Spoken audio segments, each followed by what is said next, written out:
Olá pessoal, eu sou Cláudio Diolo, músico, produtor, baixista. Estou aqui participando do projeto do grande luthier Fábio Batanja, falando de guitarra baiana. A minha pergunta é a seguinte: o que determina uma guitarrinha ser considerada guitarra baiana? É só o tamanho do corpo, o tamanho dela? Ou tem outras características como o tamanho do braço, número de trastes, número de cordas, timbre? É isso aí. Obrigado e um abraço a todos. O que é que define, Cláudio, a guitarra baiana? Claro, são algumas características assim básicas, né? A guitarra baiana é um instrumento pequeno, menor, né? Do tamanho parecido com um bandolim, com um cavaco, um pouquinho maior que um cavaquinho. E ela tem afinação em quintas, né? Então, a definição mais essencial da guitarra baiana é que é maciça, né? Ela tem um comprimento menor e ela tem afinação em quintas, assim como a afinação do bandolim ou do violino, né? E ela não possui cordas duplas, como o bandolim, por exemplo, ela possui cordas únicas. Então isso é a essência do instrumento guitarra baiana. A quantidade de trastes pode variar 15, 17, 20, 22, 24 trastes, não vai fazer diferença, né? Então o timbre dela é característico em função dessa textura que ela tem, desse comprimento de corda, né? E o timbre dela é muito parecido com o timbre de uma guitarra tradicional, um guitarrão de 6 cordas, só que na região mais aguda, que é justamente aquela região que a guitarra grande, né, a partir do Dó3, se a guitarrinha for de 5 cordas, dali para cima os timbres são parecidos, com uma pequena diferença. Como a guitarra baiana é menor, as cordas têm uma tensão diferente em relação ao guitarrão, né? Então você está tocando, mesmo que você coloque um acorde no guitarrão no meio do braço, no final do braço, a tensão das cordas vai ser diferente. Na guitarrinha a tensão é um pouco maior, né? Então você tem uma textura, as cordas, elas como estão mais esticadas, elas vibram menos, então o ataque, vamos chamar assim, é um pouco diferente. Então isso dá toda uma característica, uma estética sonora do instrumento, né? Então basicamente é isso, o que determina a guitarra baiana, o tamanho dela, afinação em quintas, né? E a construção dela nas dimensões ideais de uma guitarrinha baiana. Grande Batanja, Márcio de Oliveira falando. Velho, eu queria fazer uma pergunta para você. Me fale sobre a questão das construções das guitarrinhas, como era antigamente, por que elas não afinavam muito em relação às de hoje. Bom, as guitarras baianas antigas, da década de 60 e 70, elas eram construídas com menos precisão, né? Então, existiam dois fatores que eram assim agravantes em relação a o instrumento não afinar muito bem, né? Um dos fatores era a colocação dos trastes. Não era feita com a precisão que a gente tem hoje, né? Apesar de já existir na época ferramentas e tecnologia, inclusive regras, né? Cálculo para se fazer, mas como a maioria das guitarras baianas eram feitas de forma intuitiva, existia um processo que era muito mais de copiar um instrumento, né? Que uma joga, uma Delvex, copiava aquilo, e inclusive alguns luthiers da época, eles decalcavam a escala do instrumento, né? Colocavam um papel, passavam um lápis, uma cera, uma coisa, e uma referência dos trastes era decalcado para a escala nova. Então essa precisão se perdia um pouco. E o fator mais determinante era o fato da ponte, muitas vezes, ser uma ponte fixa, uma ponte reta, né? Então as Delvec, as Jog, muitas delas vinham sem, era meio que tradicional, meio que padrão da época, sem os saddles, sem os carrinhos para regular. Então isso na verdade trazia um problema sério para a compensação da afinação em função do diâmetro de cada corda, né? Era comum muitos músicos na época pedirem para trocar ou pedirem para algum torneiro fazer uma adaptação de uma ponte de guitarra, de uma ponte de Les Paul, de uma ponte de Strato, cortar e colocar carrinhos para poder ter a regulagem de distância, né, das oitavas. Isso é essencial, porque um instrumento que tem uma ponte reta, vamos chamar assim, mesmo que você incline um pouco, a compensação ela tem que ser mais fina, né? ela tem que ser mais precisa. E naquela época não existia isso. E sobre a questão, a sua opinião particular sobre as guitarrinhas de 4 cordas e de 5 cordas? Fale aí, um abraço.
Eu gosto das duas, né? Eu já construí algumas também de 6 cordas, a pedido de alguns clientes, para projetos específicos.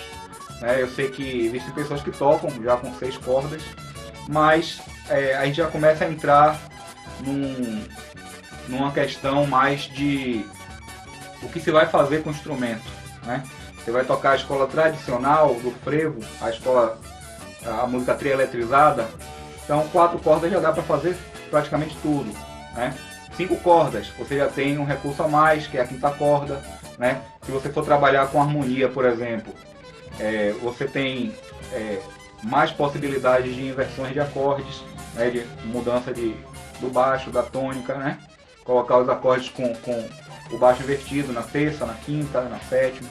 Então isso facilita bastante, né? Agora, uma coisa que eu vejo que é diferenciar uma guitarra de 4 para uma guitarra de 5, uma guitarra baiana de 4 para uma de 5, é que com 4 cordas, eu particularmente, quando toco, eu sinto um instrumento mais leve, mais fácil, né? Menos complexo para se tocar, até porque a gente tem 4 dedos na mão que digita, né? Se o cara for canhoto é a direita, se for destro é a esquerda, e numa sequência harmônica, por exemplo, assim como a gente faz com o cavaco, com o cavaquinho, a gente pode completar, né, as 4 vozes do acorde e palhetar, se estiver fazendo ritmo, por exemplo, uma base, palhetar tudo, né, todas as cordas. Já numa guitarra de 5 ou de 6, a gente tem que ter alguns cuidados, porque mesmo que a gente tente fazer alguma coisa parecido com uma pestana ou uma semipestana, a gente vai ter notas a serem evitadas, né? Então, a depender do contexto do que você está tocando, a técnica tem que estar sempre, tem que se estar sempre atento, né? Numa guitarra de 5, numa guitarra de 6, uma guitarrinha de 6, com essas questões das notas a serem evitadas.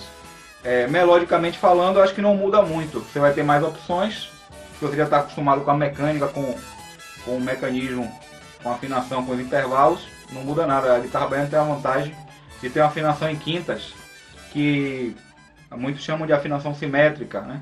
Que você não tem aquele diferencial que tem no guitarrão, por exemplo, ou no violão, onde a terceira, o intervalo, né, para a terceira corda já é meio tom atrás, ou seja, da terceira para a segunda, né, você tem uma terça maior, né?